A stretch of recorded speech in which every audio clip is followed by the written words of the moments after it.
Now, perhaps I could give you a little bit of background about this particular series. This event forms a part of the Magunya Distinguished Visiting Fellowship Program, which enables overseas scholars of international distinction to make an extended visit to the university and to contribute to the university's academic, intellectual and cultural life.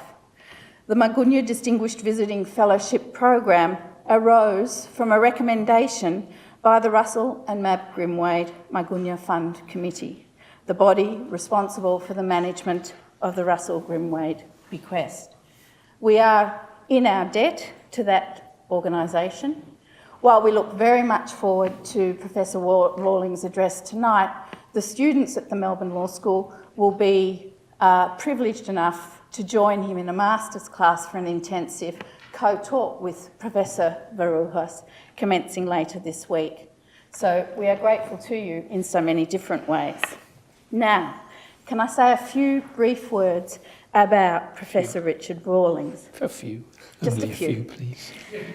Professor Rick Rawlings holds the chair in public law at the University College London and is one of the most influential scholars of public law and EU law in the common law world.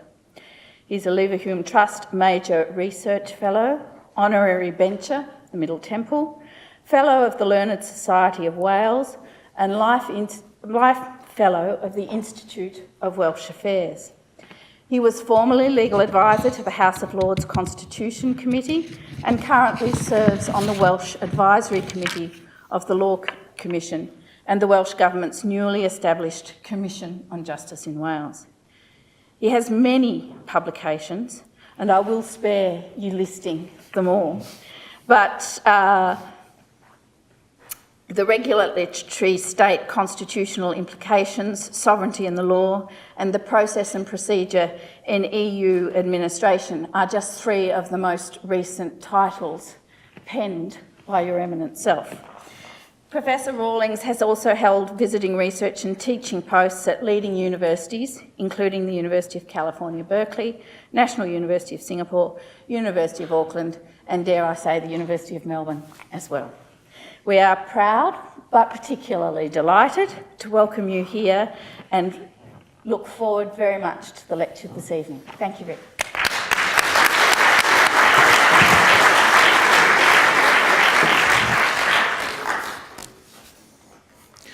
Thank you, Pip. It's a great honour and pleasure to give this lecture tonight, and I'd like to thank colleagues led by Sir Andrew on the Fellowship Committee for giving me this opportunity to be at the university, and colleagues in the law faculty for their very warm welcome.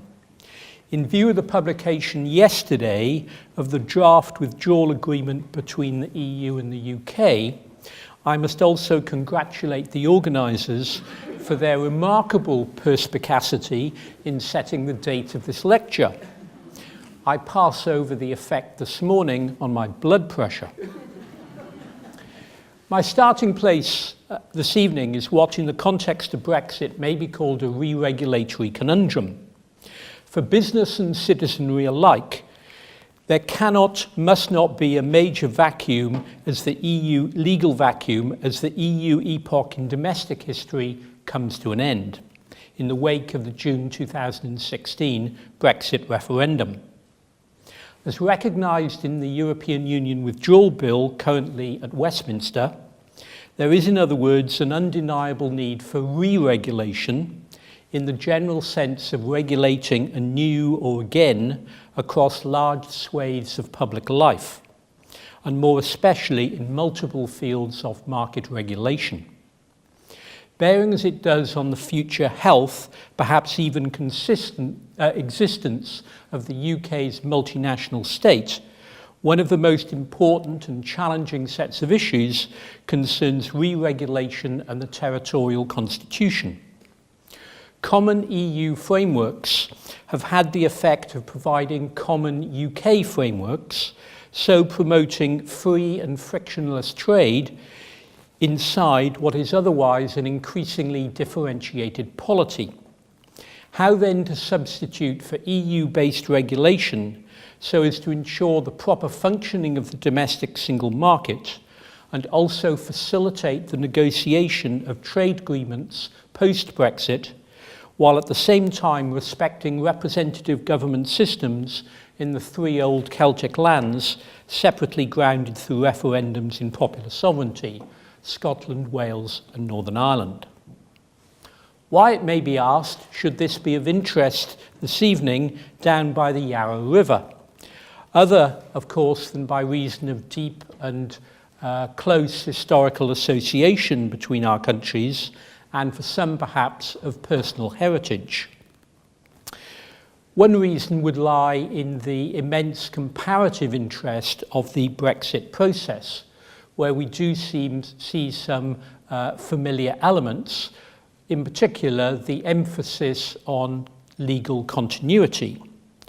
But we also find some unique or exceptional features, in particular the whole idea of a major economy leaving a supranational legal regime as developed as the European Union is, the move, one might say, back from a codified constitution in the EU treaties to a famously uncodified one, where traditionally the English doctrine of parliamentary sovereignty has held sway. And also, whatever the eventual resolution between the UK and the EU, the sheer scale and complexity of the endeavour.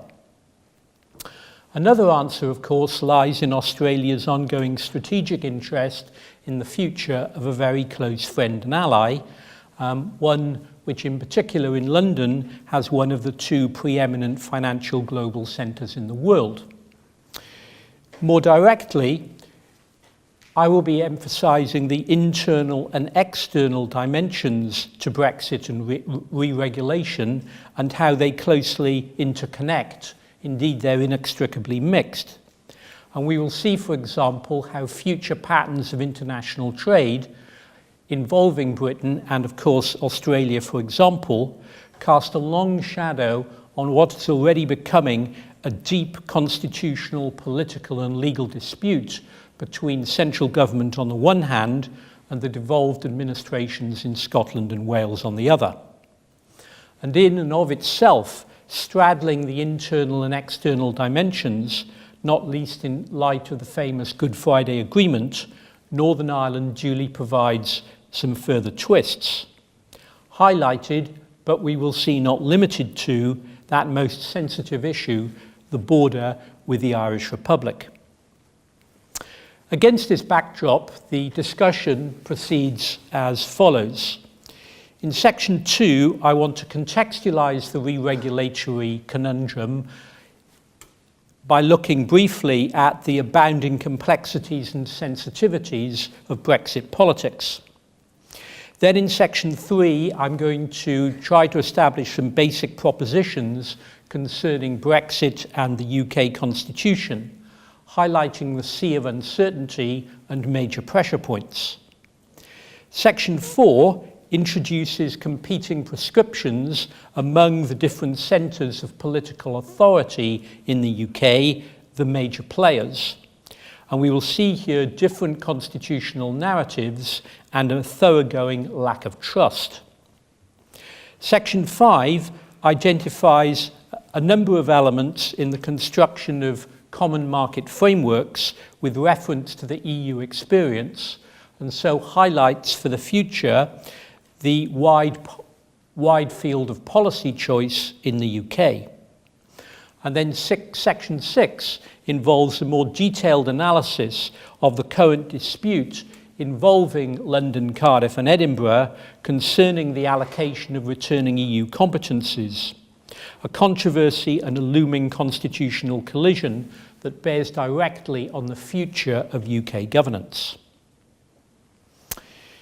When grappling with Brexit and the UK territorial constitution, I sometimes think there must be a great social scientist in the sky, suitably mischievous and so interested to tease us mere mortals with lots of complexities and indeed a combustible mix of variables. First, take Scotland, a country which votes firmly to remain in the EU in the referendum, which votes narrowly to remain in the domestic union the previous year, and which has a Scottish Nationalist Party government that remains strongly opposed to Brexit in part, but only in part because of anticipated adverse economic effect on Scottish trade and industry. All this in the context of a generous framework of devolution and home rule. Juxtapose Wales, my own little patch, a country which votes narrowly in favour of Brexit, which in electoral representative terms appears strongly committed to the domestic union, and which has a deeply entrenched Labour government that wanted Welsh voters to reject Brexit, but now accepts that it must respect their democratic decision, while seeking to mitigate anticipated adverse economic impact. All this against the backdrop of a notoriously unstable devolution settlement, which is only now moving to a reserved powers model of the kind that has been in place in Scotland and largely in Northern Ireland since 2000, with the particular difference of the continuance of the unitary England and Wales legal system. And then there's Northern Ireland, a place which votes to reject Brexit, which of course has a powerful unionist and nationalist set of traditions, which is reflected in turn in differential voting patterns pro and anti-Brexit, and which in the light of internal political disputing currently has no serving assembly or political executive. All this framed by the famous 1998 Good Friday Agreement. As for the peculiarities of the English, several constitutional features command attention in a country which, in voting to leave the European Union, demonstrated sharp division between the capital and much of the rest, while also showing an increased sense of English national identity. Put another way, chief among these are the double-hatting character of Whitehall, the large-scale functional fusion of UK government with the government of England. In other words, the absence of an English parliament in a classically non-federal system. Naturally, the prospect of essentially English departments taking on UK-wide responsibilities by dint of the repatriation of EU competences raises concern elsewhere in the UK about conflicts of interest. There is, too, a hard legal edge to the perception that Brexit privileges England over the other constituent countries of the UK. If we think about parliamentary sovereignty for a moment, part of the Brexit-type logic is that in future legislation for England, made by Westminster, will exhibit that doctrine across the piece, while by the very nature of devolution, the other constituent nations remain legislatively constrained to a greater or lesser extent, all those reserved powers. Perhaps, however, the great social scientist is still not satisfied. Let us recall the picture at Westminster immediately following the Brexit referendum. A small Conservative Party majority in the House of Commons, Prime Minister David Cameron's resignation, and his replacement by Theresa May. Why not tempt the new incumbent to a snap UK general election, with opinion polls signalling humiliating defeat for the British Labour Party, and so the prospect of enhanced prime ministerial authority for dealing with the EU, and also potentially rebellious pro-Remain Conservative MPs. And then conjure a hung parliament. Fewer Conservative MPs, though at the expense of the nationalists, a new wedge of Scottish ones. The Prime Minister is duly driven to agree a confidence and supply arrangement with the Democratic Unionist Party in Northern Ireland, which extends to DUP support for legislation pertaining to Brexit. In sharp contrast, the nationalist tradition in Northern Ireland is no longer represented in the House of Commons, with Sinn Féin doing very well in the general election and adhering to the party's long-standing policy of not taking up its seats. Meanwhile, convention and in view of an unusually long parliamentary session, some of the usual legislative disciplines on the upper chamber, the unelected House of Lords, are lessened. Against this backdrop, let me try then to establish three basic propositions. First, the easiest one, Brexit was not supposed to happen. In having recourse to a referendum on EU membership, David Cameron naturally campaigned and expected to win. But further, whether deliberately or from complacency, there is scarce evidence of Whitehall planning for the opposite result. This in turn helps to explain a pervasive sense of drift in UK government policy in the months that followed. In contrast, anxious consideration was evidently being given in Dublin to post-leave vote scenarios by reason of their impact. In the event, the Irish government was soon on the front foot in placing Northern Ireland high on the EU's negotiating agenda, where it remains. Proposition 2. Brexit is characterised by a sea of uncertainty. Involving multiple known unknowns, let alone unknown unknowns, would be one description of the eventual scale, patterns and timings of release from supranational frameworks as they appeared in the wake of the Brexit referendum. Notwithstanding, that is, the UK's triggering of Article 50 of the Treaty on European Union, which speaks of a 2-year time period for departure. Fast forwarding, we now have the tortuous processes of EU-UK negotiations to contemplate. Centred first around the withdrawal agreement, the EU having previously agreed that the UK had made sufficient progress on certain items, notably including Northern Ireland, and second, around an agreed framework for future EU-UK relationships, which will notably include a wide and deep free trade agreement, or so UK ministers hope. As I mentioned, the draft withdrawal agreement was published yesterday. Described as largely agreed, it incorporates a deal on transition or implementation, essentially a status quo arrangement that will end on the 31st of December 2020. To secure yesterday's deal, seen as vital not least in the City of London, the UK has had to make some significant concessions. Conversely, however, the deal includes a key UK government priority, namely that, while still being party to existing EU trade deals, the UK will be able to negotiate, sign and ratify its own trade deals during the transition period. Testimony to the very serious difficulties, there is a separate draft protocol concerning Ireland/Northern Ireland, an aspect to which I will of course return.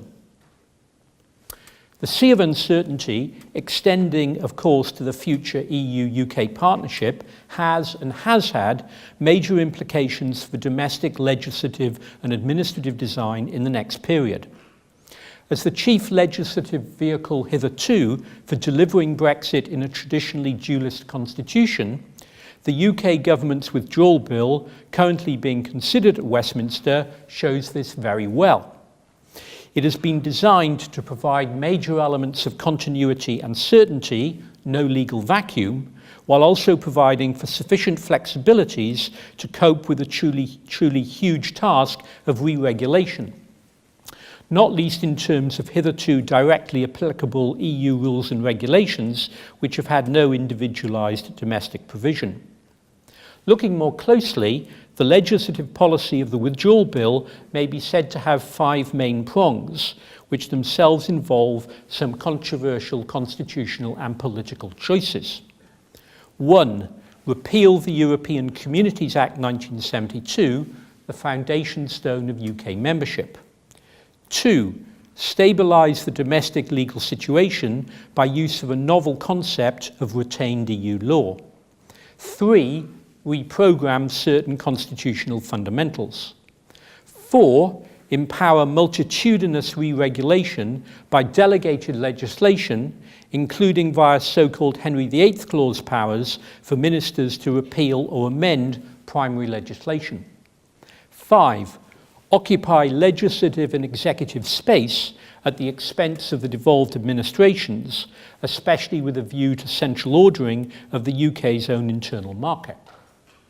The bill is currently at committee stage in the House of Lords, having passed the House of Commons largely unscathed, subject to one major exception.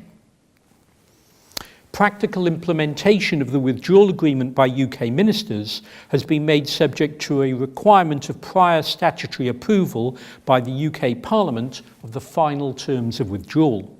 Once again, there is ample room for speculation about how this may play out. Proposition 3. Brexit constitutes a thoroughgoing test of the UK's territorial and famously uncodified constitution. More particularly, the key political actors must engage with and perhaps seek to promote or minimise the operational realities of so-called quasi-federalism emerging in the UK constitution in recent times. A touchstone is the Convention of Devolved Legislative Consent to UK-level legislation, a protective mechanism for self-rule operating in the face of parliamentary sovereignty, and one now formally recognised in the Scotland Act 2016 and the Wales Act 2017. Westminster, it is said, will not normally legislate within devolved competence without consent, with this principle extending over the years to alterations to devolved legislative or executive competence. Now, as all the actors know, in the famous case of Miller in 2017, the UK Supreme Court robustly stated that the issue of legislative consent is for the political, not the legal sphere.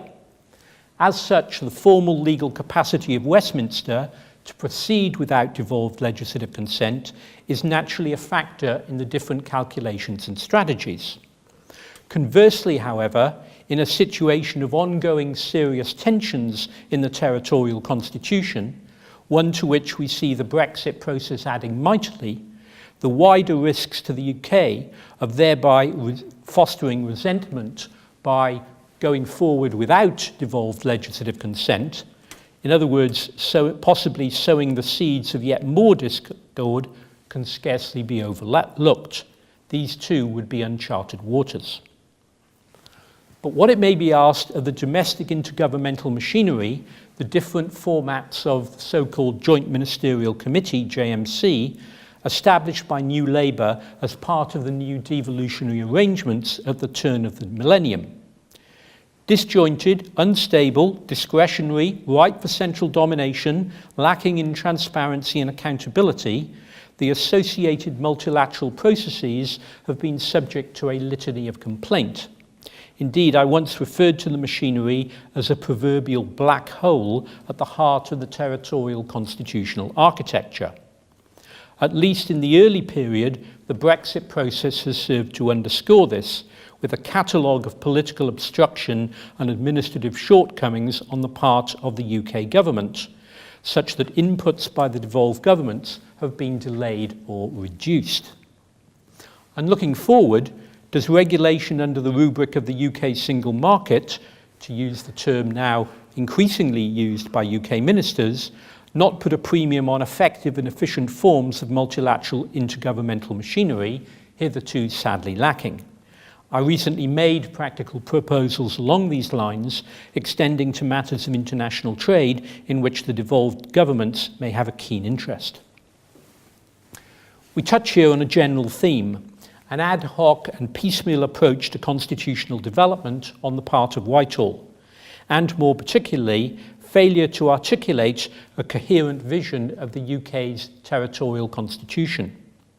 These features are typically associated with Westminster power politics and UK civil service pragmatism, but they are brought even more sharply into focus in the context of Brexit.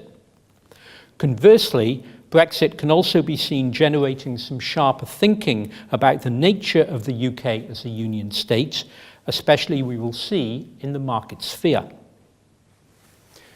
Brexit, on any view, constitutes a huge constitutional moment. It is, however, worth stressing here in Australia what is unlikely to happen, namely a shift to formal expression of the federal idea in a codified constitution. This is not just about the place of parliamentary sovereignty, though it would be strange indeed if stern Anglo-centric advocates of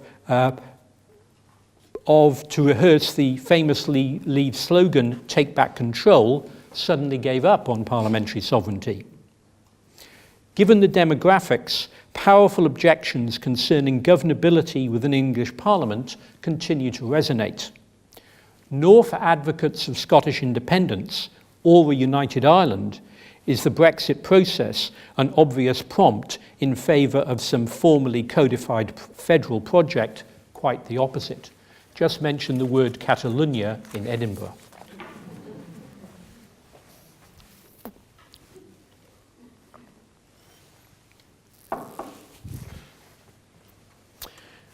Underlying the current controversy concerning re-regulation and devolution in the context of the EU withdrawal bill are basic differences between the UK government and, in their own ways, the Scottish and Welsh governments in terms both of ideology and substantive policy preference and of constitutional narrative and visualisation.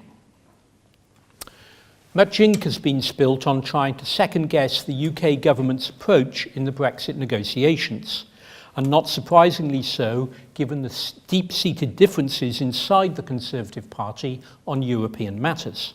Hard Brexit, or more precisely, a strict free trading conception apt to play up the sclerotic qualities of the EU and shift in global power to the East, but playing down the cost and disruption of reordering and the potential difficulties of new trade agreements and/or playing by WTO rules, as well as the challenges presented by the border with Ireland.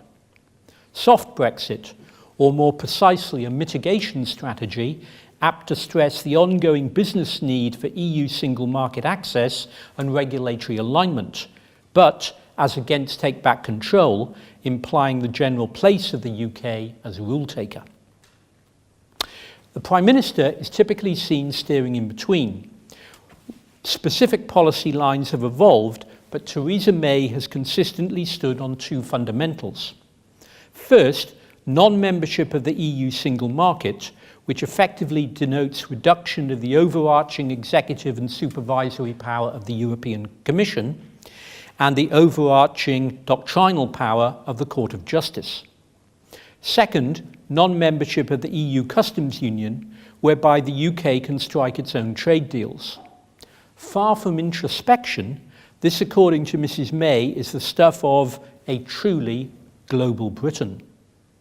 At the same time, neatly illustrating the close interplay between the internal and external dimensions, the Prime Minister has spoken firmly of preserving and strengthening our precious domestic union, and particularly of an extended UK government responsibility to maintain and promote domestic frameworks in place of the internally shared parameters of EU law, or, as others would say, an element of re-centralisation through an aggressive use of parliamentary sovereignty. The title of the white paper, Scotland's Place in Europe, published late in 2006 at the height of SNP electoral fortunes by the Scottish Government, is instructive.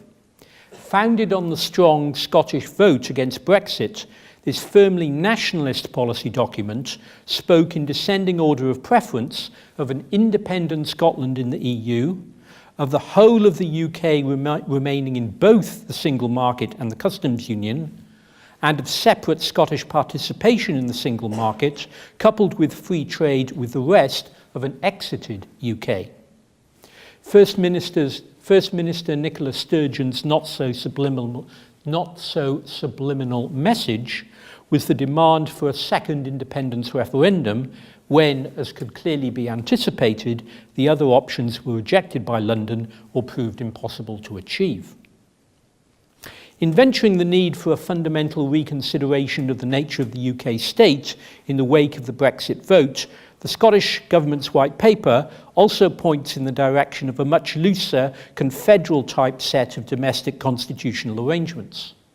On the key litmus test of repatriation of powers, hitherto EU matters falling within areas of devolved competence would naturally be for the Scottish Parliament.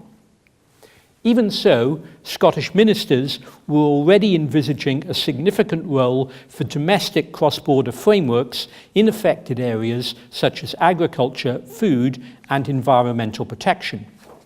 Emphatically, this should be a matter for negotiation and agreement between the governments concerned, not for imposition from Westminster, or, as others would aver, a Scottish veto power. The parallel title Securing Wales' Future from the Welsh Government reflects the particular challenges for a local economy as seen by a hitherto Remain government in a sub-state polity voting contrary-wise. The emphasis throughout is on preserving and promoting prosperity while recognising the majority wish to leave the EU, and especially on maintaining full and unfettered access to the EU single market, and on replacement UK budgetary support for this net recipient of EU funding. It is then a case of close and constructive engagement with the centre along challenging policy lines. The Welsh Government, as I never tire of saying, is the only devolved government fully committed to the UK. Notably, however, the approach also reflects the so-called New Union mindset championed by First Minister Carwyn Jones. This is shorthand for the idea of a less hierarchical set of UK constitutional arrangements in which, grounded in popular sovereignty, the several representative systems in a multinational state pursue self-rule and shared rule in cooperative fashion. Blending innovation with experience, the Welsh Government thus envisaged a shared governance approach founded on agreement between the four administrations and building on the traditions of cooperation built up during the years of EU membership. Taking institutional design to new heights, Welsh ministers thus made proposals for negotiation and co-decision on common frameworks post-Brexit through a UK Council of Ministers, loosely modelled on the EU Council and ultimately premised on a UK+1 devolved administration rule for affirmative decisions. Or, as others would aver, an overly grand and challenging executive set of arrangements. The lack of our Northern Irish voices here, with the Assembly in limbo, should not go unremarked. Of course, it is the border issue which has commanded attention, and given the many historical and multi-layered connotations, it could not be otherwise. At the urgings of the Irish government, we see the EU insisting in the early negotiations with the UK on a default position whereby, in the absence of agreed solutions, the UK will maintain full alignment with those EU internal market and customs union rules supporting now North-South cooperation, the all-Ireland of Ireland economy, and protection of the Good Friday Agreement. A default position which has been underscored in the draft withdrawal treaty published yesterday, and one which is something of a push, it may be said, for a softish form of Brexit. Conversely, we see the DUP insisting on an all-UK approach to Brexit, an argument which naturally strikes a powerful chord in London, but not merely for party political reasons, but also because of the unpleasing prospect of customs and regulatory control cutting across a sovereign state, and a concern to avoid any possible precedent for Scotland.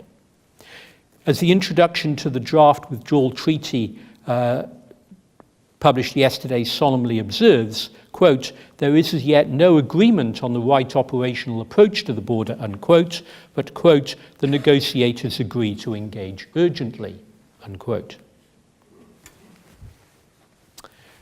Let me then say a few words about common frameworks.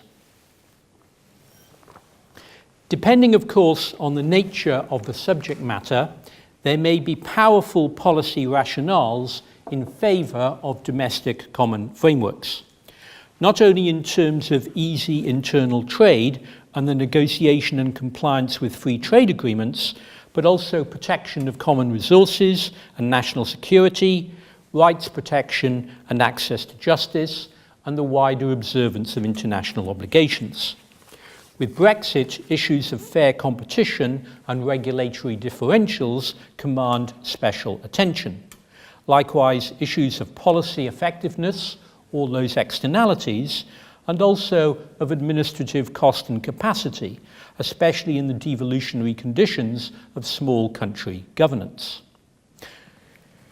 A wealth of comparative constitutional analysis illuminates the broad spectrum of possible internal market architectures, from the determinedly unitary kind to a highly decentralized format featuring intense interterritorial competition, and further the huge reservoir of constitutional and legal design techniques. Certainly, it does not do to gloss over the scale of the policy choice associated with re-regulatory frameworks in the context of Brexit. When and according to which criteria should common UK frameworks post-Brexit be created? What should individual frameworks comprise? How should they be delivered and policed? Who should make the inevitable judgment calls? Where indeed are the boundaries of the UK single market concept? Whither the further possibilities of Great Britain GB arrangements in some sectors in view of the economic and political geography on the island of Ireland? EU common frameworks themselves come in many shapes and sizes. There is no standard template for reading across. Further, the EU administrative system is a sprawling and fragmented one, heavily weighted to the domestic level. As against traditional state forms of hierarchy, so-called network governance is of the essence of a dynamic and flexible development. Likewise, there is much by way of composite administration in the inclusive sense of administration by codependent actors, as well as multiple soft law techniques of guidance, benchmarking, etc. Re-regulation, we learn, is not simply a formal legal endeavour. Amid the many demands of Brexit, UK ministers were slow to confront these challenges, other than we will see than through a formal assertion of monopolistic control. The resulting legislative disputation with the Scottish and Welsh governments would thus be well underway before the question of the design and delivery of common frameworks was seriously grappled with in the JMC machinery towards the end of 2017. Notably, the resulting communiqué confirmed the parties' agreement on joint working to establish common frameworks in some areas. Frameworks, it was said, which would respect the devolution settlements, but also be without prejudice to the UK's negotiation and future relationship with the EU. Frameworks would also ensure recognition of the economic and social linkages between Northern Ireland and Ireland, and the unique fact of their land border. In short, this was some juggling act, putting in issue the stickability of the various principles. Focusing then on the constitutional and legislative politics, we see a lengthy, intense, and ongoing dispute over the domestic allocation of returning EU competences, centred on what should go to the devolved authorities or be diverted to London.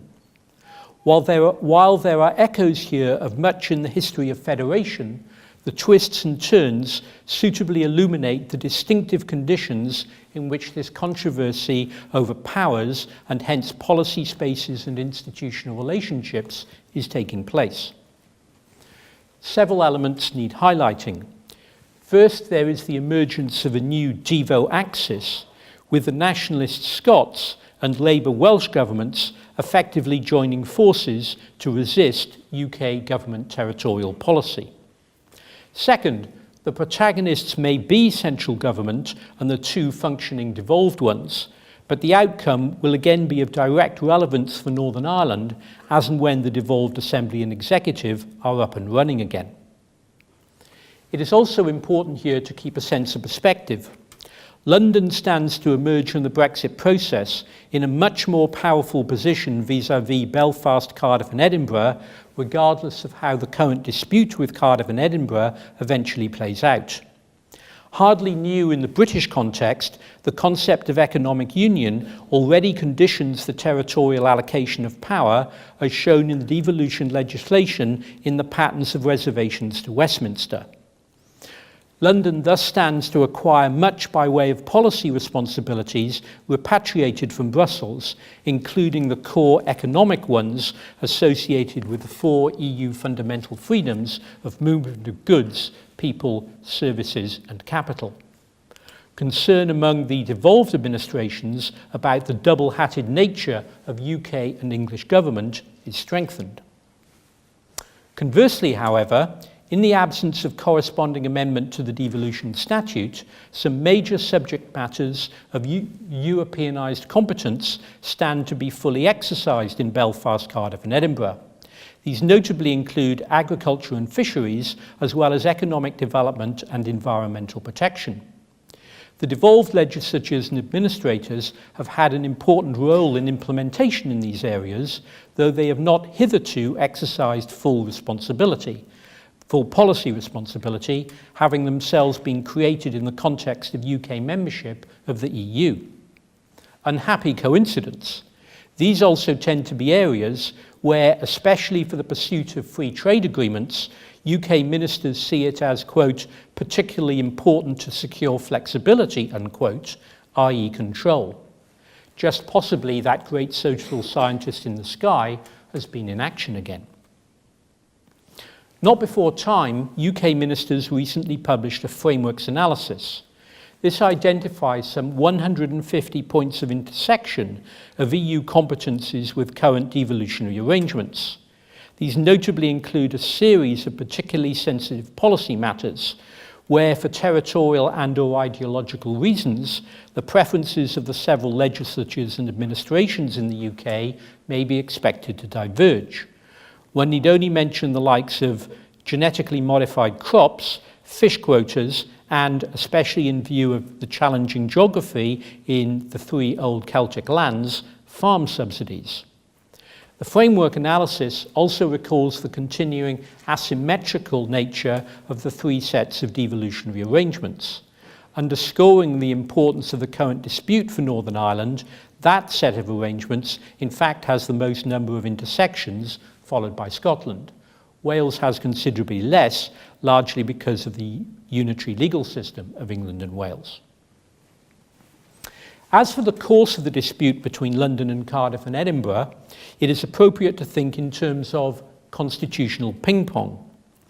Discussions between the protagonists at both political and civil service levels have continued, typically shrouded in secrecy, with the progress of the dispute then being marked by countervailing bursts of legislative activity.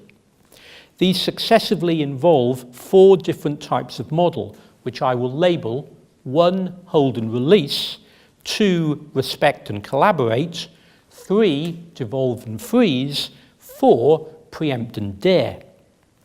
Each model merits careful consideration, not least since when viewed together, they constitute an unprecedented set of manoeuvres, certainly in the UK Constitution. Ping. Beginning then with hold and release, we're here with UK ministers and the so-called devolution clauses 10 and 11 in the withdrawal bill as originally drafted. This involves diverting repatriated powers that would otherwise go to Belfast, Cardiff and Edinburgh to London. At one with the concept of the domestic single market, UK ministers speak of establishing a holding pattern of repatriated competencies with a view to elements of re-regulation through common frameworks, a transitional arrangement. That, however, is not, the transitional nature of it, however, is not made clear on the face of the bill. More particularly, the model involves a general limitation on the devolved authorities modifying EU retained law. In simple terms, the legal legacy of all those years of EU membership by legislative and executive means, save where they already had existing legislative competence in devolved areas. Meanwhile, elsewhere in the bill, UK ministers are seen busily promoting all those Henry VIII clause powers. From the standpoint of the UK Cabinet Office, and perhaps of some market actors, this model has obvious attractions, especially in terms of no new barriers to living and doing business across the UK, and indeed to possible free trade agreements. In so occupying the legislative and executive space at the expense of the devolved authorities, the model stands for unitary control, an element of centralisation, alongside legal certainty and continuity. It also sits comfortably with some classic constitutional law and international law understandings. The twin roles of the UK in representing, first or internally wise, the collective pan-UK or union interest at large, and second or externally wise, the member state in the ongoing negotiations with the EU, as well as for Mrs May's global Britain around the world. More particularly, such muscular usage of formal law through the medium of parliamentary sovereignty represents a guard or preemptive strike against policy fragmentation and potential mischief making, as the UK Cabinet Office would see it. Cue the cry from the devolved authorities of power grab. Looking at it then from their perspective, hold and release cuts hard against the fundamentals of reserved powers and devolved consent. Legally speaking, suggested transitional elements could so easily become permanent ones. In political science terms, there is an evident lack of leverage for them, with this model stacking the cards in favour of the centre when negotiating the different design choices with common frameworks. The scale of the potential shift in the constitutional balance as between the three other countries and the UK government and Government of England is made disturbingly evident. In short, the legislative model of hold and release is so excessively muscular as to be constitutionally maladroit. No First Minister could reasonably be expected to recommend legislative consent. Indeed, faced with the prospect of thoroughgoing territorial constitutional conflict, the House of Lords might even block UK ministers from going down this route. Pong. And so next to respect and collaborate, or to Scottish and Welsh ministers, and some joint proposed amendments to the devolution clauses. Entirely predictably, this approach is about powers lying where they fall, returning EU competencies automatically to the devolved administrations in accordance with the existing patterns of devolved and non-devolved or reserved areas of responsibility in the devolution statutes. Equally predictably, this model was too much for UK ministers to stomach. When pressed by opposition MPs in the House of Commons, the proposed amendments were duly voted down. Clearly under pressure, however, the UK government made promises to make changes at some point. Though certainly a significant challenge to the authority of UK ministers, respect and cooperate was, however, not so challenging as perhaps at first appears. Parliamentary sovereignty might still be invoked in the guise of a reserve power in the hypothetical case of no agreement around common frameworks. Moreover, the devolution statutes themselves contain UK ministerial powers of intervention for ensuring compliance with international obligations, and hence in a post-Brexit world with trade deals, to which must be added the prospective large-scale empowerment of London around the 4 EU fundamental freedoms. Viewed in this perspective, UK ministers could afford to be more relaxed. It didn't turn out like that. Ping. We have now what in Whitehall terms is, quote, a considerable offer, or what I have dubbed devolve and freeze. As the label suggests, in conceptual terms, this approach involves reversing the original approach in the withdrawal bill of hold and release. Hence, all returning EU powers that intersect with the devolved settlements would go directly to the 3 centres of devolved authority, unless made subject to a new, supposedly more targeted as well as temporary freezing regime in an amended Clause 11. As presented by UK ministers, the suggested amendments frame a more transparent as well as principled approach to the constitutional allocation of competencies for the purposes of re-regulation.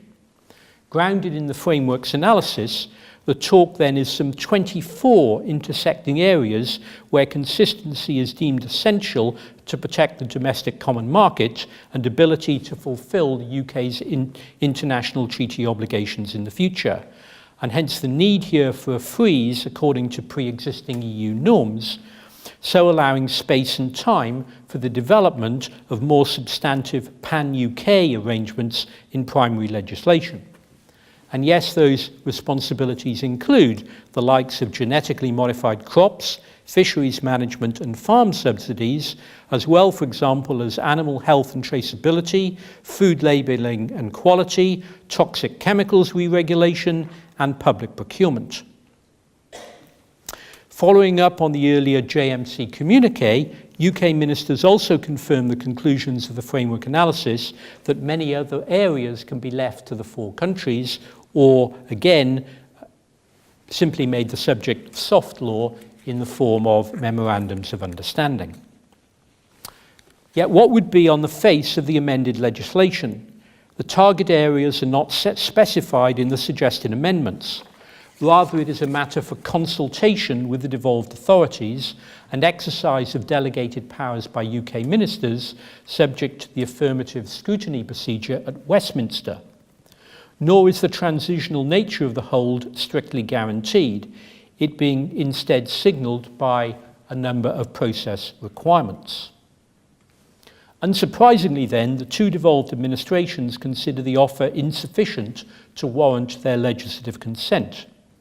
Recalling the many policy choices associated with common frameworks, dispute continues over who decides what goes into the freeze box, how long things stay there in view of the elongated nature of Brexit and post-Brexit processes, and on what basis, in terms of the design and future governance of common frameworks, things come out.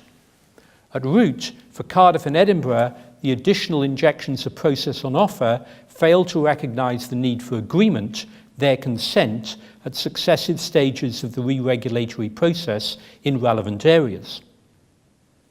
Pong.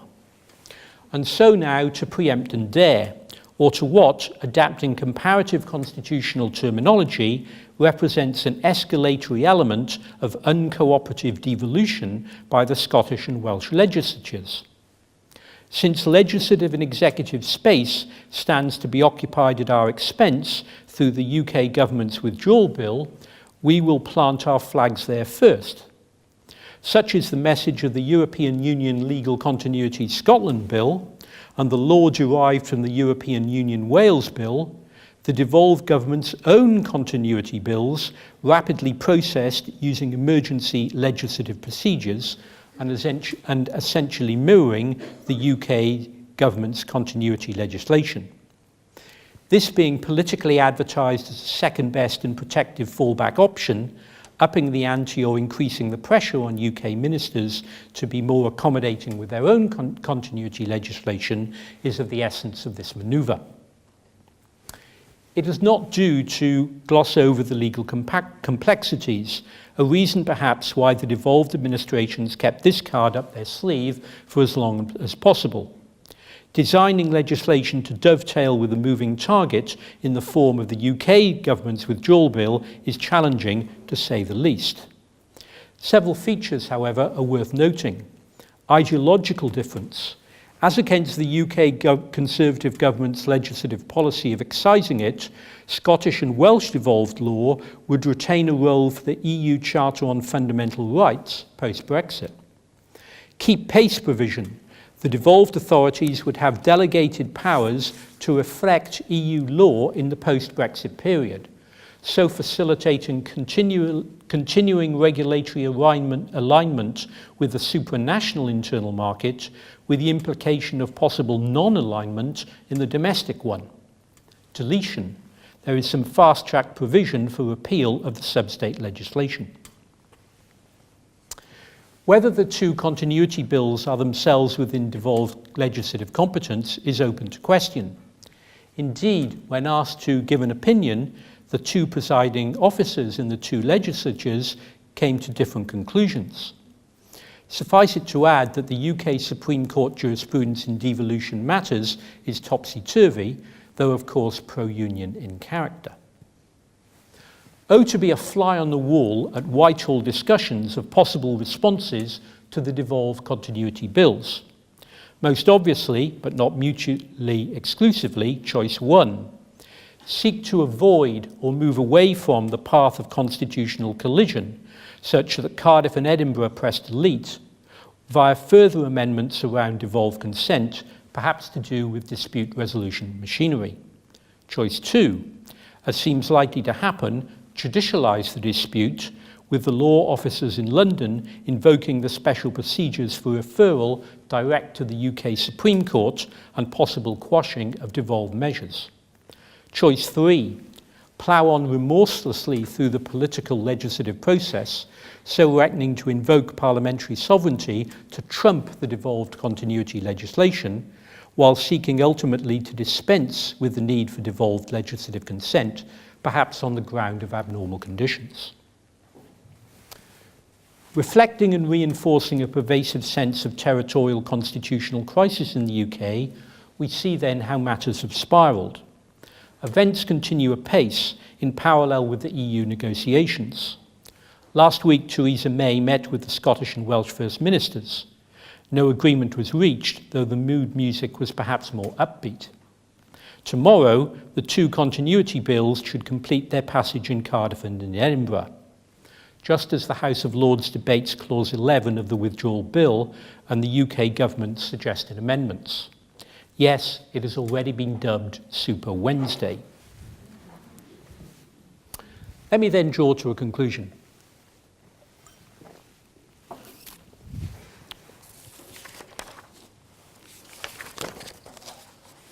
In this lecture, I've tried to stress the close interplay between the internal and the external dimensions of the Brexit process.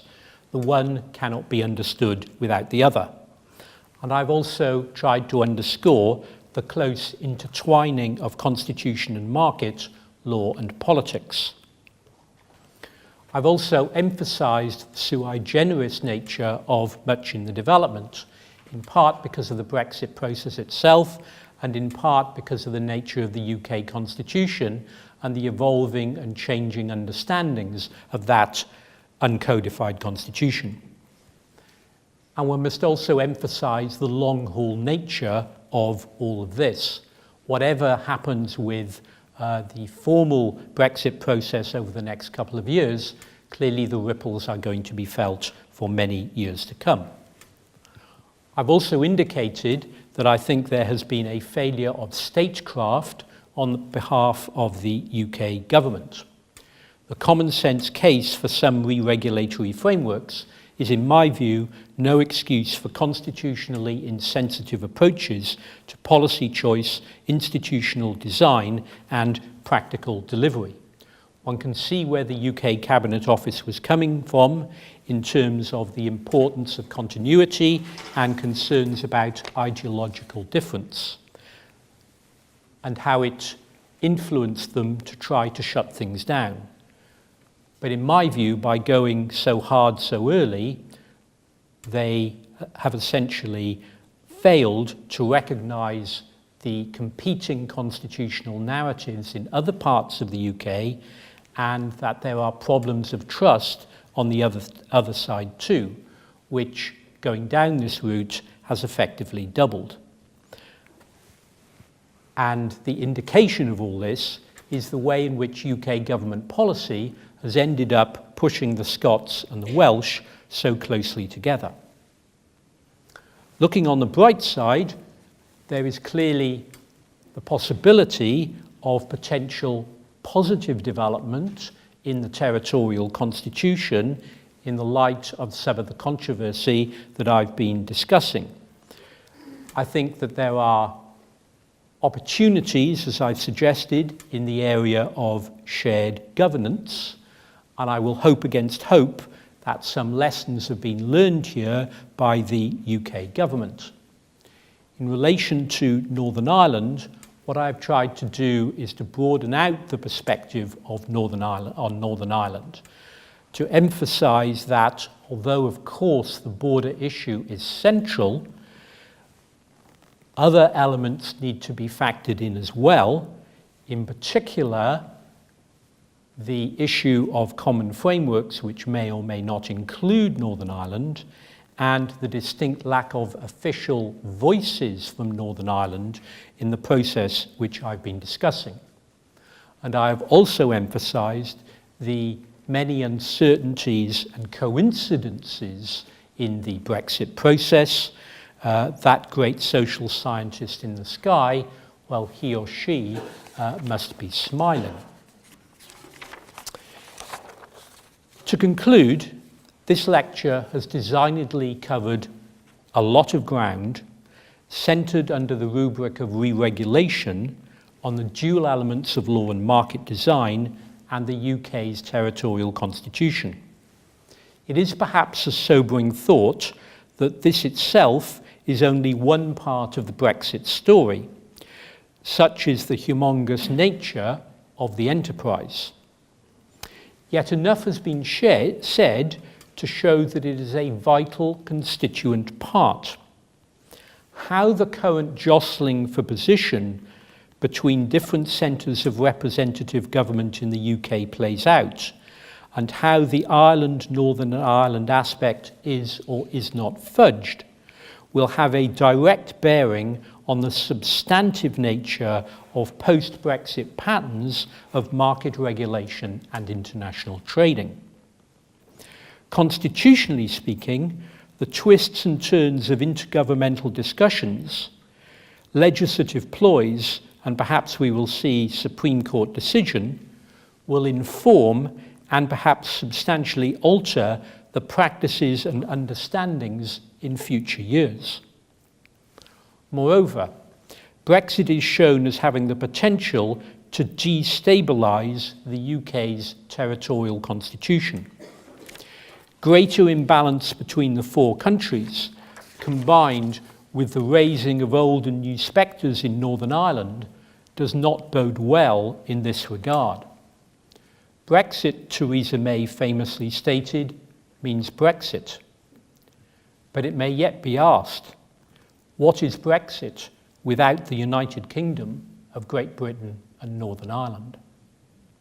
Diolch. Thank you.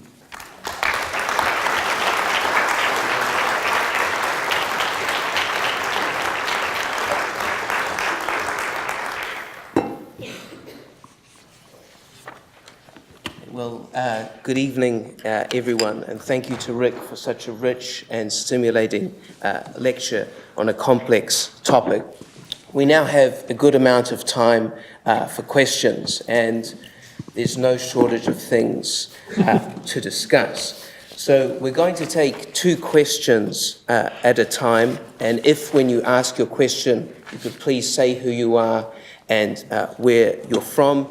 And also, if you could please wait for the roving mic before you ask your question so that we can hear what you've got to say. So if we can open it up for our first 2 questions.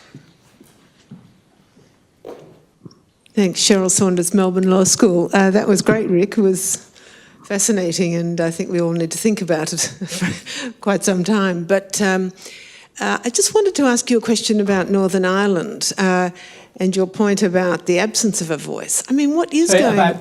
The absence of a voice in Northern Ireland. I mean, what is going on with the Northern Ireland political elite to sort of maintain that situation? Because it does seem to me they're really missing out on an opportunity, and to have a third devolved area jumping up and down and coming in with its own policy initiatives and ideas would change the dynamics even further. Thanks, Professor Rawlings, for that fascinating lecture. My name's Chris Lum. I work at the Supreme Court of Victoria.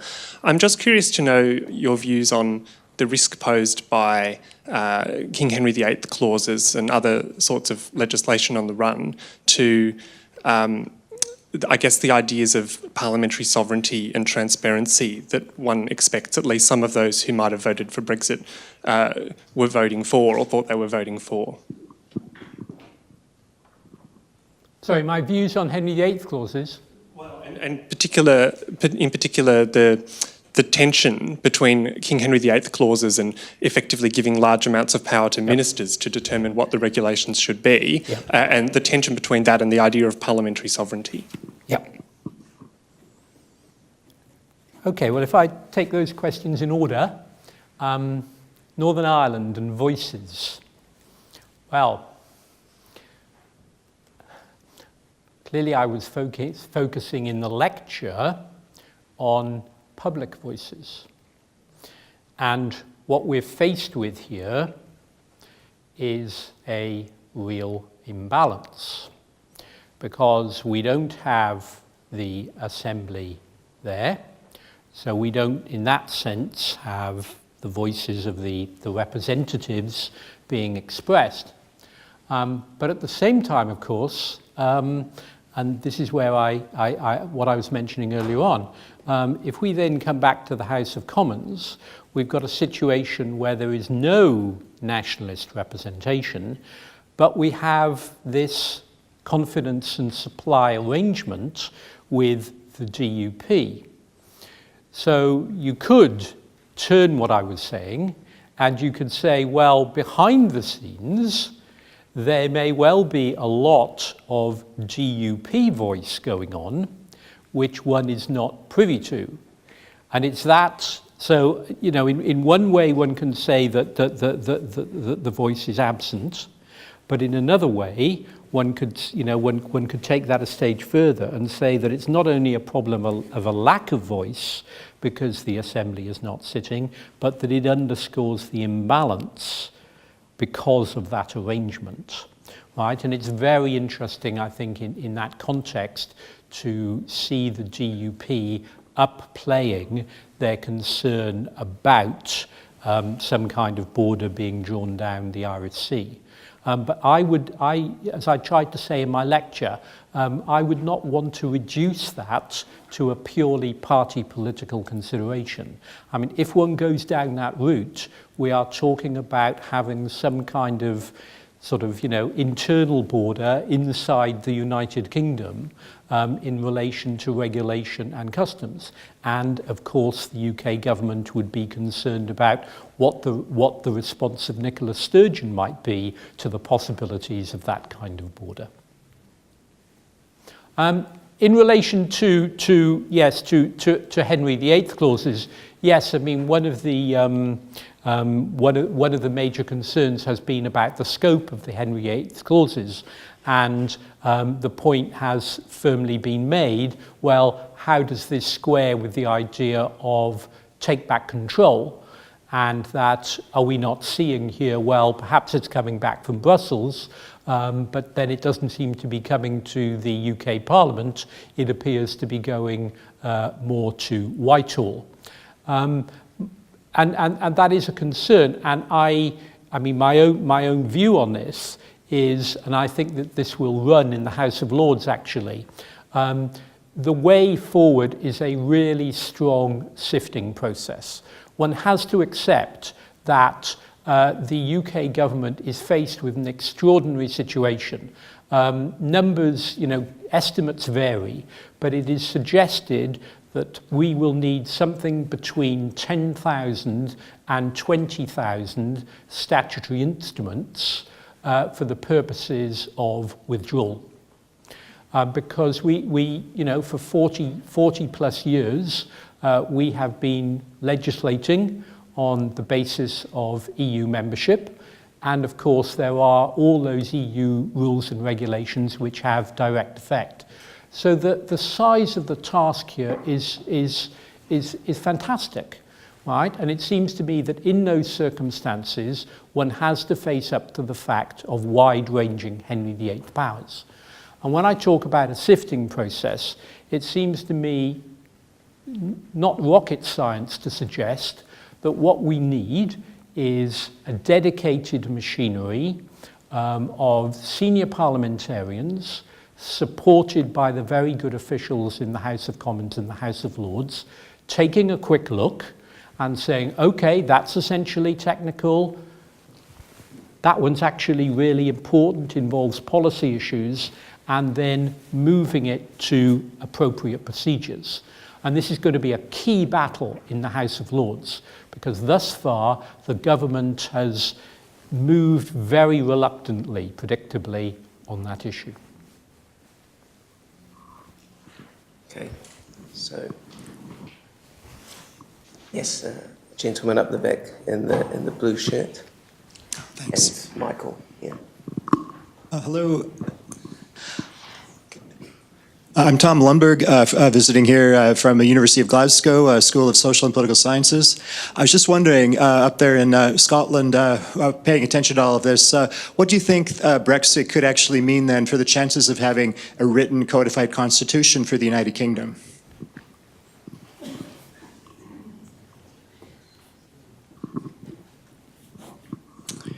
Thank you. Michael Cromlin, Melbourne Law School.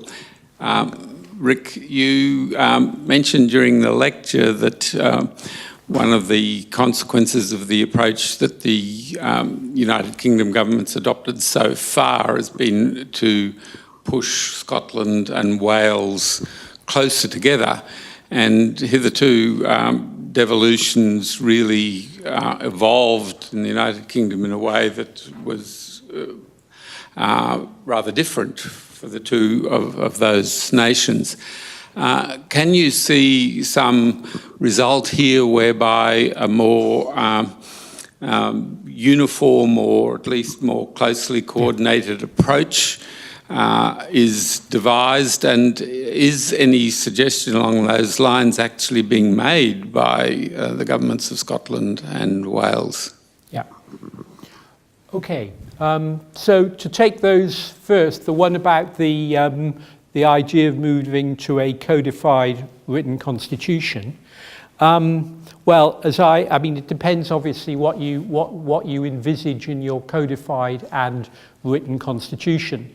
Because I was focusing on the territorial constitutional aspect, I was addressing that issue in terms of the possibility of moving to a fully federal approach, some kind of, we could think Australia, one might think of Canada, and I single those out obviously because of the prime ministerial nature of them, and many other similarities.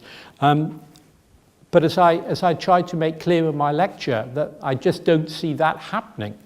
And in particular, I don't see it happening at the present time because, first, of the Scottish Government's position. I mean, if I was constitutional advisor to the Scottish Government and it was suggested to me that we might become involved in discussions about a federal constitution for the UK, well, naturally, I would advise Nicola Sturgeon, don't touch it with a barge pole. That's not our enterprise if we are the SNP. Our enterprise, if we are the SNP, is to leave the UK. And to put it slightly differently, if one was thinking about a federal project and it was proposed by the UK government, if you were the Scottish government, your first question might be, what's the secession clause? And then there is, Northern Ireland, right? And it's always seemed to me that devolution was actually a good way forward in Northern Ireland. Once you go down the formal federal route, well, it formalises things. And, devolution, yes, it hasn't always worked in Northern Ireland, but gosh, going back in time, we'd be much better off, frankly, than we were in the 1960s, 70s, and 80s. And in a sense, it's that fuzziness of devolution, and in particular, the fuzziness of the Good Friday Agreement, to put it more positively, creative ambiguity that has moved us forward. Secondly, in relation to devolution, I've got to be a little careful about what I say here. I mean, you know, the Wales Act of 2017 was a very significant move, Michael, in the sense that, you know, previously we had a reserved powers model in Scotland. We essentially have reserved powers in Northern Ireland, but, you know, there are exceptions around that. And then, of course, we had a conferred powers model in Wales. So it looked very, very different. And, you know, the Wales Act 2017, which will actually come into effect next month, shifts Wales to a reserved powers model territorial constitution. So there is already, right, a move in that direction. And one can see that when one is beginning to talk about multilateral common frameworks, that there could be further moves across the three countries. But of course, there are, you know, a number of big obstacles, hurdles. The first one, just taking the three Celtic lands, is the issue of legal jurisdiction when it comes to Wales because of the unitary legal system of England and Wales. Wales is, in fact, I think, the only country now in the common law world, please somebody correct me if I'm wrong, but I think it's the only country in the common law world which has a legislature making primary legislation, but it doesn't have its own legal jurisdiction. And I'm going to be very careful there because one of the issues that we will have to address on the Welsh Government's new Commission on Justice in Wales is whether there should now be a separate legal jurisdiction for Wales. And I have, of course, to wait and think about the evidence, right? But the other, you know, major issue, and notice that I framed this discussion not in terms of devolution, but in terms of the territorial constitution. Because, you know, you could say that the big issue is England, right? And it is the double-hatted nature, right? And this is often overlooked, that colleagues focus on Scotland, Wales, and Northern Ireland. But, you know, the flip side of all that is that as we've had more devolution to Scotland, Wales, and Northern Ireland, so the UK departments, or many of them, have become more English. Now, obviously, this varies. I mean, there's defence and the Treasury and whatever.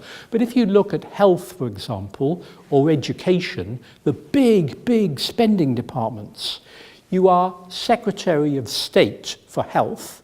Essentially, your responsibility is for England, right? So there is a big, you know, sort of issue around that. And, you know, ultimately, how could one square having an English Parliament with the Westminster Parliament when England comprises 85% of the population of the United Kingdom? The potentials for gridlock are clearly, you know, very significant. And, you know, that's what I was adverting to about, you know, the problem of the demographics still cast a very long shadow, I think. Okay, Will? Hi, Will Bartlett, Melbourne Law School. Just a quick question about judicialization of this process. Yep. You mentioned the UK Supreme Court and its potential role in the devolution bills passed by Wales and Scotland. Are there other areas that are potentially going to be litigated? And to what extent is the judicialization or the de-judicialization linked to the uncodified nature of the UK Constitution?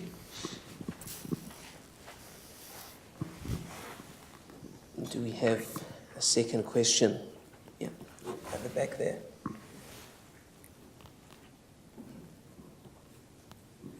Thank you. Just a quick question that might be of particular interest to Australia.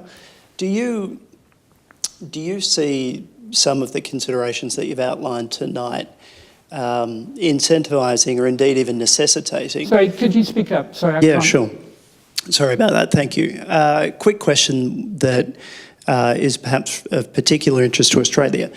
Do you see any of the considerations you've talked about tonight as incentivising or indeed even necessitating a particular approach or approaches that the UK government might take in these new sets of trade agreements that it's about to embark upon? For example, does the UK government now have an incentive in the context of perhaps trying to guard particular powers for Whitehall to negotiate more expansive trade agreements, and that could potentially impact the shape of an agreement with Australia or other countries? Thank you. Question. Okay, on judicialisation, clearly we are, I think, facing a reference to the UK Supreme Court. I do suspect that's the way it's now going to go.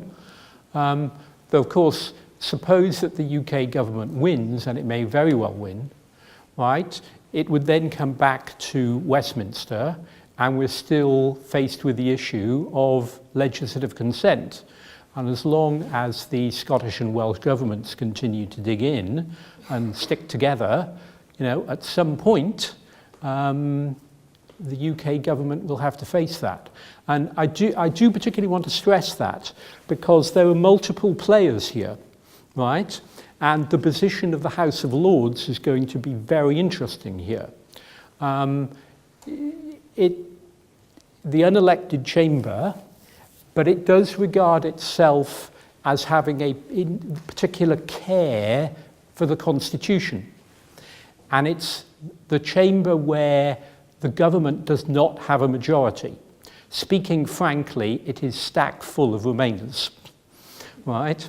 And they're very good at making amendments. And in a way, you could say that the Scottish and the Welsh have allied together, but perhaps they're also thinking in terms of a triple unholy alliance with the House of Lords. In other words, don't assume that the UK government is in a position to proceed without legislative consent, because obviously to do that you have to get this through both houses. In terms of, is this linked to the uncodified nature of the Constitution? Well, actually, I would have thought that suppose this was happening in a codified Constitution, I would anticipate actually quite a bit of litigation around the wording of the relevant provisions of the Constitution. But that's it. This is so sui generis. I mean, this is just off by itself, I think, in comparative constitutional terms. In relation to the incentives, and I think that's a super question, because it comes back again, doesn't it, to the interplay between the internal and the external. You could say that thinking in terms of the intervention powers that the UK government will have, that if it makes very wide-ranging trade agreements, right, then those intervention powers would come into play big time. Conversely, you can see that the devolved administrations, having thought ahead, might see that coming, and therefore they are playing hard now. And a political scientist would say, well, they would, wouldn't they? Because it's at this point, isn't it, that they have strong political leverage because of the whole issue of devolved legislative consent. I mean, in other words, one can focus on the constitutional ping-pong that is going on, but what we have to see is that the parties are also essentially jostling for position in the years to come, both in terms of the UK Constitution itself and the substance of Brexit. Okay, so I think we have time for two final questions. So one here in the middle.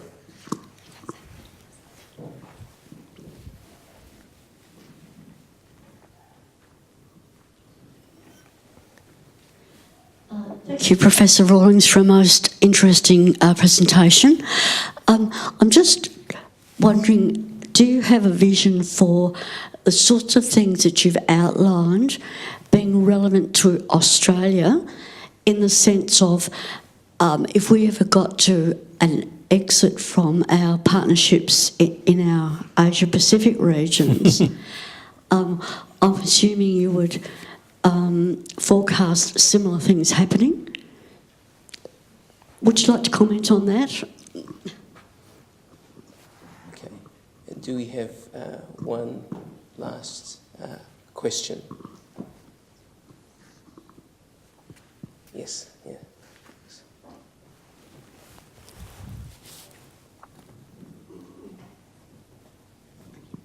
Thank you very much for your lecture, Professor. I'm interested, this failure of statehood that you spoke at in your conclusion, how much do you put that down to the Conservatives or Theresa May's? I'm sorry, could you start again? Sorry. Yes, of course, sorry, pardon me. Thank you very much for your lecture. I'm interested in the failure of statehood that you mentioned at the end of your lecture. How much do you attribute this to Theresa May's government and the Conservatives in general? And what role do you see? I think we all think that, or at least most British people would probably say that Jeremy Corbyn, were we to see Brexit happen under a Labour government, I think a lot of the outcomes would be quite different, or at least the way we go about it would be quite different. What role do you see democracy playing in the next sort of 10 years? And how much do you think the governing parties, how much sway do you think they have, given that there's such far-reaching consequences?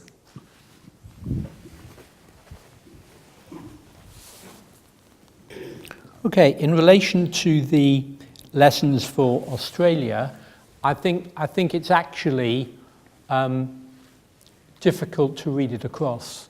And I would say that, I mean, clearly, you know, that one can see similarities, but I think there are two really big differences.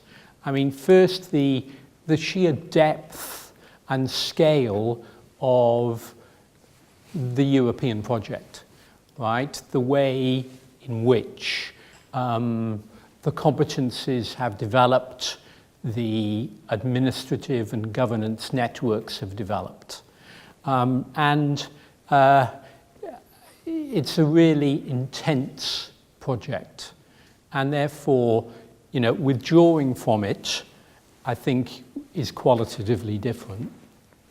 Second, I mean, your question, I think, would be interesting, you know, particularly interesting in 45 years' time, right? Because, you know, it's not, I mean, it would have been very different if in 1975 the UK had said, well, actually, on reflection, when we were asked in the referendum in 1975, actually, we'd now like to leave, having only just entered in 1973, right? The EU wasn't even called the EU then, but the what had happened in law and administrative practice and political culture, you know, clearly would have been of a very different level, right, than, you know, we are facing getting on for, 50 years of EU membership. So again, I mean, I think I would emphasize the sui generis nature of it. In relation to the democracy question and party politics, I mean, I think a particular point that I'd want to emphasize here is actually the effect of the Fixed Term Parliaments Act. We are not, it seems to me, going to have an election in the UK before 22, right? 5 years from the, wait a minute, 5 years on, okay? And the political reason for that is because, well, the Conservatives think that Labour might win. So why then would you agree to using the provisions, which you can do, of the Fixed Term Parliament Act to have an early election? I mean, it just seems to me to be very politically unlikely. That doesn't mean to say that Theresa May will necessarily stay as Prime Minister if the negotiations become very difficult. But I would have thought the much more likely scenario would be replacement of Theresa May with another Conservative politician than the Conservatives agreeing to go to the country. So I think we are manoeuvring sort of within that situation. And of course, that helps to explain a lot of the timings here. The government is clearly concerned to, not only get through the formal exit, but also get through transition and implementation well before we would have to have a UK general election. Okay, well, thank you for those excellent questions, and to Rick for answering them. We're going to have to draw the session to a close now. Now, as many of you will know, this is a big year for public law at Melbourne Law School. Our Centre for Comparative Constitutional Studies will be turning 30, and we have a series of major events planned through the year, including in July, the third biennial public law conference. And there could have been no finer start to this year's calendar of events for public law in Melbourne than Professor Rawlings' lecture this evening. I want to start by saying that we're delighted to have Rick here at Melbourne. My colleagues and I were thrilled when the news came through that he'd been awarded a Magunya Distinguished Visiting Fellowship and that he'd be with us for an extended period of time. And we're grateful to the Magunya Distinguished Fellowship Fund for making this visit possible. The fellowships are designed to bring distinguished international scholars to Melbourne to contribute to the academic and cultural life of the university. Rick is one of the UK's leading public and EU lawyers, and in the short time that he's been here, he's already made significant contributions to the intellectual life of the faculty. And beyond the lecture this evening, there are a series of further events planned with Rick, including an academic seminar at the Victorian Supreme Court next month. And first thing tomorrow, Rick and I will be teaching 30 keen master's students in a one-week intensive on law and public administration. Turning to the public lecture this evening, it's intended that the Magunya lecture should bring together the university community and also the wider public. And it's pleasing to see in that regard the size of the audience here tonight and the interest that this event has generated. Rick's lecture was engaging, it was thought-provoking, and it raised a series of important issues associated with Brexit, one of the biggest geopolitical events of our time. Rick expertly navigated the highly complex legal phenomena associated with Brexit. He set out a series of analytical frameworks and concepts which helped to render those phenomena comprehensible, and in doing so, he offered deep insights into the legal issues raised.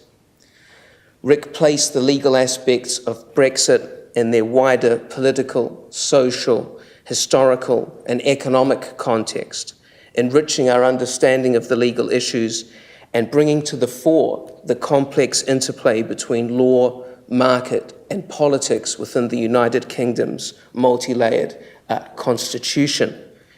And lastly, and what is one of my favorite characteristics of Rick's work, his signature ability to make use of a good metaphor. And he did that tonight with the ping and the pong of constitutional politics. Ladies and gentlemen, please join me in thanking Professor Rawlings for his brilliant lecture this evening. Thank you. Thanks, Jason.